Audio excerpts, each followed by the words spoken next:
personnes ou les 200 personnes au championnat. Et au championnat guinéen, vous n'êtes pas sans savoir que c'est une compétition exclusivement réservée pour les joueurs évoluant dans les différents championnats de leur pays. Donc les réalités ne sont pas les mêmes. Vous avez non seulement l'avantage du terrain, mais vous avez l'apport du public et tout ce qui s'ensuit. Donc, certes, on a perdu, mais ce n'était pas la manière la plus souhaitée. On aurait dû chercher quand même un match nul afin de se relancer, mais rien n'est exclu. On peut perdre un match ou son premier match de la compétition et pourquoi ne pas terminer sur le podium, mais dire qu'on est parti chercher le trophée, je reste dubitatif par rapport à la question d'abord. Voilà, il faut rêver gros. Et voilà. Donc, c'est ça qu'on souhaite pour cette sélection, d'abord sortir de ces phases de poule et avant de continuer l'aventure. Ça ne va pas être en tout cas une mince affaire puisque le futur adversaire de la Guinée s'appelle l'Afrique du Sud. C'est ce lundi 11 août et le match est prévu à 14 h avant de finir ces phases de poule par l'Algérie le 15. Alors, c'est une petite parenthèse qu'on a voulu ouvrir sur la défaite, la contre-performance du Sili national local hier au stade Nelson Mandela de Kampala face aux crânes locaux. À présent, on va parler de l'affiche du jour, l'une des affiches de ce samedi. Voilà donc au stade Benjamin Mpaka de la Tanzanie. C'est en Dar es Salaam, la capitale tanzanienne. C'est dans le groupe B, la Mauritanie qui est 4e du classement, on l'a dit, et contre la Centrafrique, dernière dans ce groupe. Djoulde, la Mauritanie face à la Centrafrique, une autre affiche où le perdant aura regretté. Oui, c'est le match des mal classés pour moi entre ces deux équipes. La Mauritanie, une très bonne équipe tactiquement avec des très bons joueurs expérimentés qui connaissent la compétition. Et cette équipe a perdu dans les dernières minutes contre la Tanzanie. C'était un match très compliqué. C'était vraiment un regret pour cette équipe. Maintenant, en face, il y a la Centrafrique qui a sa première compétition au niveau du CHAN. Et voilà, je pense que cette équipe, il y a beaucoup de lacunes défensives. Prendre 4 buts, ça, c'était trop. Quand on regarde la façon dont ils ont commencé, même si le Burkina était vraiment prêt ce jour. C'était face à un adversaire qui avait faim. Oui, Burkina avait perdu le premier match, le match d'ouverture contre la Tanzanie. Donc, il fallait se racheter, il fallait colmater les trous. Donc, cette équipe burkinabé s'est retrouvée en battant la Centrafrique, mais dans les petits détails, manque d'expérience. Cette équipe en deuxième période n'a pas du tout respecté la tactique, peut-être les consignes du coach, parce que quand vous regardez la façon dont ils ont pris les buts, c'était vraiment regrettable. Parfois même, ce sont les attaquants de la Centrafrique qui donnent la passe à l'adversaire, qui s'emmènent les pains chauds. C'était vraiment compliqué. Ils ne se retrouvaient pas vers la fin.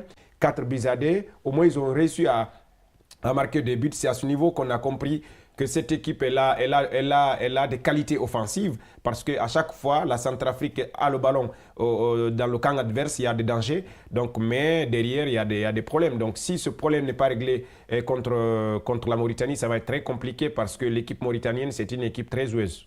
Et voilà, très joueuse. Les adversaires se suivent, mais ne se ressemblent guère. Parlant de la Centrafrique, il peut y avoir un petit sursaut d'orgueil. Bon, c'est possible parce que n'oubliez pas que nous jouons dans une poule à 5 et la Centrafrique effectue sa deuxième sortie et la Mauritanie c'est sa troisième sortie. Et tout à l'heure il a donné contre les détails contre la Tanzanie, c'était sur les détails où cette formation a perdu. Mais n'oubliez pas qu'en match officiel entre les deux nations, ils se sont rencontrés 3 fois, 2 victoires pour la Mauritanie et une seule victoire pour la Centrafrique. Tout à l'heure il a dit que c'est une première participation et la Centrafrique est venue juste pour acquérir quand même de l'expérience, mais n'oubliez pas que c'est un championnat et où toutes les équipes ici se valent et c'est pourquoi dans les détails, après avoir perdu contre le Burkina, parce que vers la fin de cette rencontre, on a vu une équipe centrafricaine qui s'était quand même réveillée tardivement parce qu'il y a eu la réduction du score, c'était 4 buts à 1, ils sont parvenus à réduire le score à 4 buts à 2, mais ça n'a pas suffi. Aujourd'hui, l'entraîneur, avec le schéma qu'il a eu à mettre en place ici, ça va le permettre de rehausser un peu le niveau. Pourquoi ne pas aller titiller cette formation mauritanienne? Parce que quand vous prenez un peu les deux championnats, il n'y a pas élément de comparaison. Mais la Centrafrique joue avec un système classique de 4-3-3, comparativement à la Mauritanie qui a préféré aligner, et en tout cas préféré un système de 4-3-1-2. Donc c'est pour te dire que oui, au niveau de l'animation, surtout dans le cœur de jouer, il y aura une bataille très rude parce que quand vous prenez cette formation centrafricaine, certes la défense n'est pas rassurante, mais au niveau du milieu, il y a des répondants.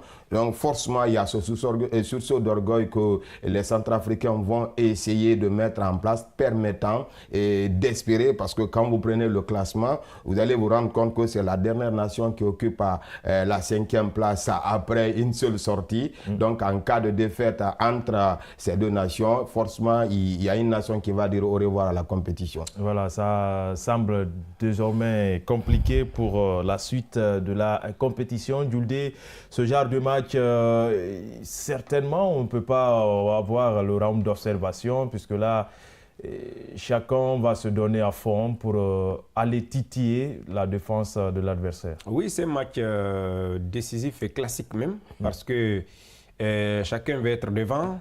Mais je pense que si la Centrafrique arrive à corriger les lacunes défensives, ça va être un match important. Dans le cas contraire, je vois cette équipe centrafricaine souffrir parce que la Mauritanie a des qualités.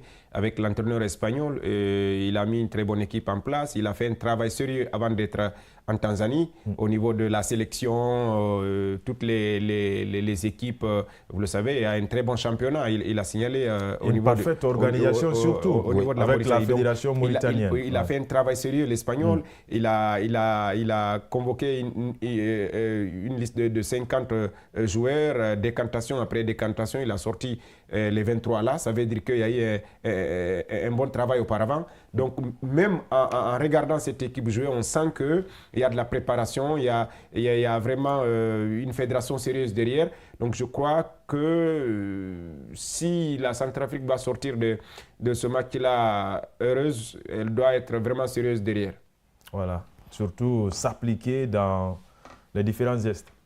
Justement, Abdoulaye, moi je m'attends quand même à un match très fermé entre ces deux formations. Certes, le round d'observation, ça va forcément passer par là après les 15 minutes.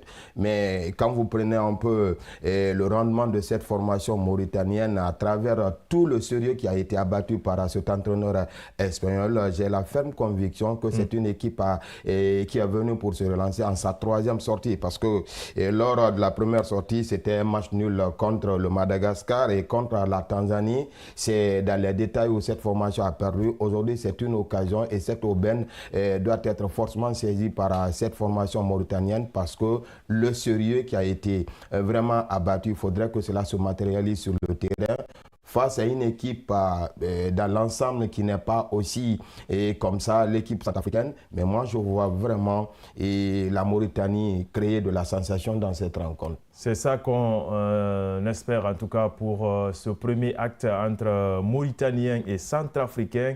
On file au stade Benjamin Mpaka de Darussalam pour la première période entre ces deux grandes nations de foot.